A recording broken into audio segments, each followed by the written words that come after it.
This is Dr. Corey Maas on Looking Your Best. I want to talk about platelet-rich plasma, or PRP, today. Platelet-rich plasma is a newer technology that is sort of regaining interest. It was used a number of years ago, and its popularity has increased due to studies that have shown an improvement in hair growth. It actually has been FDA approved for use in bone regeneration, where they use PRP mixtures with osseous bones, small bone particles, to help generate or regenerate new bone growth in people who have poor healing or poor healing fractures.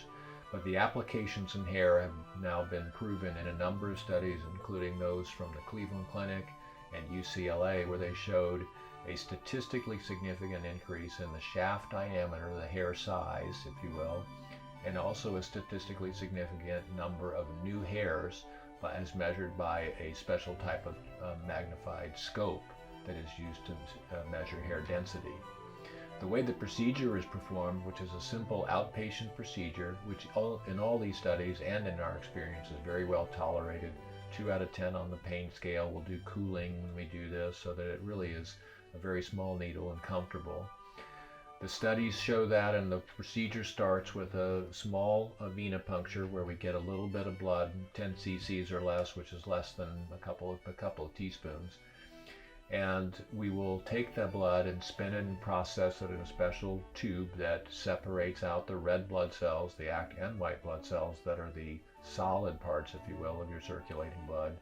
And this rich plasma, the serum of the blood that contains proteins and platelets, release lots of cytokines in the tissue. And cytokines are cellular messengers which include growth and re-stimulation of the hair follicles, and a number of other bio effects, the biomechanical and biochemical effects that are helpful in getting the hairs regenerated, getting restarted.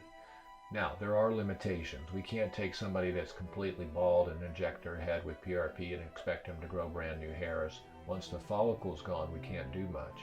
But in frontotemporal recessions, in crown balding, and in female pattern balding, which occurs over the entire vertex, if we catch it early enough, we can certainly slow the regression of hair along with a couple other medications, and we can stimulate new hair growth with a series of injections that we do in either of a couple of different programs over a couple months. There are a number of different recommended strategies for injection times, frequency, and duration, but in our clinic what we like to do is a series of 4 treatments in consecutive months, followed by quarterly treatments for the first year.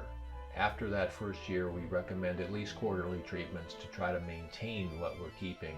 And again, this is not an isolated procedure. While some people can do or only do PRP, we certainly think that medical therapies, and please see my YouTube video and Maas Clinic or drmaas.com on what we do with medical therapy for hair restoration. And we never rule out the use of grafts. And people who have significant loss of hair, micrografting or follicular unit grafting is an excellent way to restore nice, dense, thick hair and get a face that's framed by hair.